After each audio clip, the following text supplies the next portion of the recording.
Greetings, guest. Welcome to the Patriarchy, where we explore cinema classics fueled by predictive Hollywood programming and unpack how our favorite characters in cinema got egg all over their faces. I am your commentator, Dom, and tonight we're unpacking Stepford Wives.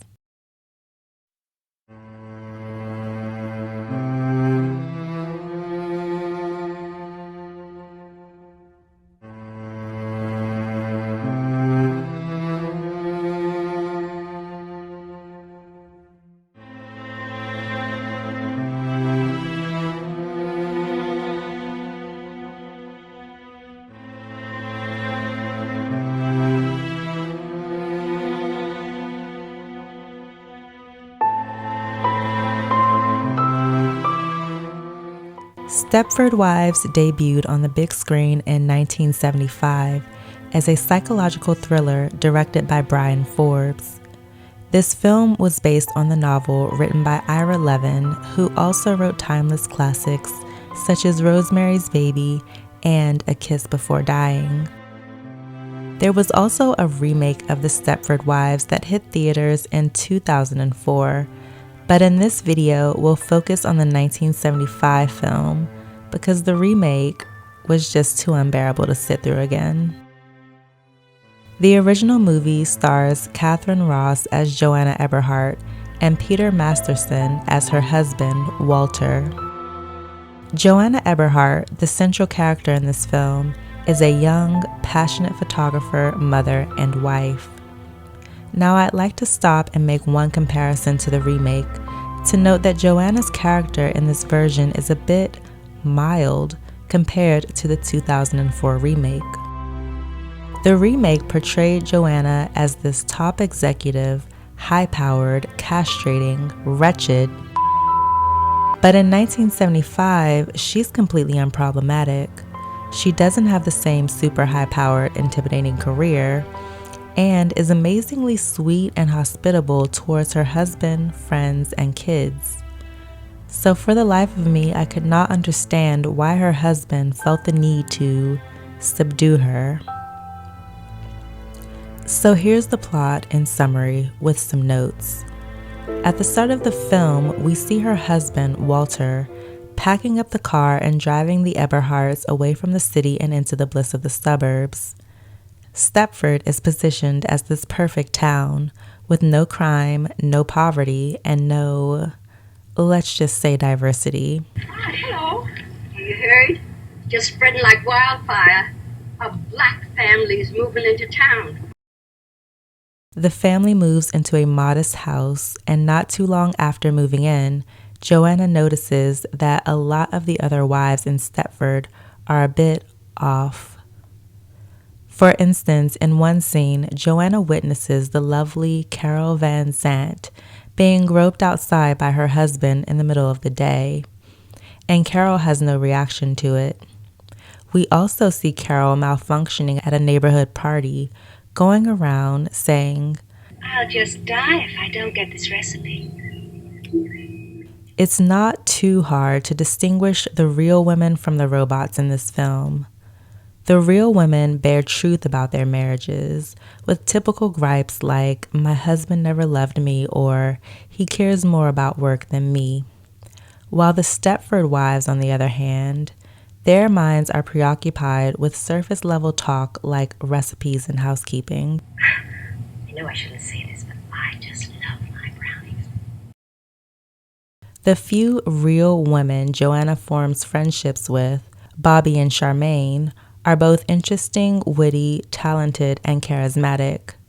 But they too begin to change one by one, suddenly becoming more Susie Homemaker and less interested in activities and conversations they used to have in the past. In the meantime, Joanna's husband, Walter, is loving Stepford and spending a lot of time at the men's association, machoing it up with the rest of the guys. He even hosts his newfound friends at his house one night, with Joanna playing hostess to the men. This scene presents some serious foreshadowing here. First, we see the president of the Men's Association, Diz, creepily staring at Joanna in the kitchen, saying, I like to watch women doing little domestic chores. Then throughout the night, illustrator and artist Ike Mazard is also present and staring Joanna down, drawing her features for manufacturing, I suppose. Walter seems like a decent guy at the start of the film, with pure intentions to do better for his family by moving them to the burbs. But after getting involved with the shamans, we see his character and intentions begin to shift. He even at one point blows up on his wife after claiming he didn't know how to play with the kids and was upset that Joanna wouldn't stop working to help him. The point in the film that really caught me off guard was when he went on to call his kids ragamuffins that looked like they were on welfare, then proceeds to blame Joanna for saying she was spending too much time, quote unquote, picture taking. So offensive, right? This is a good time to reiterate again that Walter is a lawyer and his wife is a creative. She's a photographer. This version of Joanna isn't nearly as castrating or intimidating to her husband, yet she holds the same fate. Even the power dynamics in this relationship are super traditional. At one point in the film, Joanna vents her frustrations to her husband that he acts on things that affect the family without even asking her. So the dynamic between the two is apparent. So this begs the question, what's wrong with Joanna? What serious flaw does she possess that such extreme measures of Walter Stepfordizing his wife need to be taken here? The answer is nothing. Walter, like most of the men in Stepford, don't see, nor do they have the desire to see, their wives as actual people with their own interests, their own thoughts, and their own ideas. The men turn them into robots to simply fulfill their own needs. And those are the needs of chef, mother, maid, sex doll. Now, the 2004 version does have a twist, and the twist was that a woman, not a man, was behind the Stepfordization of all the wives in Stepford. And I know why they did that. It's 2004, times are changing, let's be progressive, women's choice, yada yada. But that doesn't make it any better though.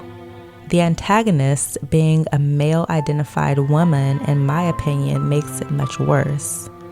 Major ick. So what did you think of the Stepford Wives movie? Which version do you like better? Was Hollywood secretly trying to tell us something with this messaging? Drop some comments down below. And before we close, be sure to like this video and subscribe for more content. I really do enjoy making it. Signing off now, your friend, Dom.